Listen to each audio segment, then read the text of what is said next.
No Evangelho deste dia, existe uma expressão de Jesus que pode causar uma certa controvérsia entre nós. De Jesus que ele veio trazer a divisão.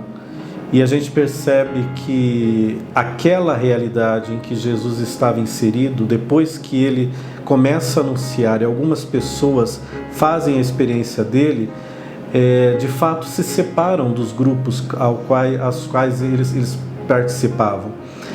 E acontece também coisas semelhantes hoje, quando a gente se propõe a fazer um segmento mais radical de Jesus, aquelas pessoas que nos eram muito próximas, muitas delas, nos deixam pelo caminho, né? Às vezes até dentro da nossa própria casa a gente sofre algum tipo de rejeição.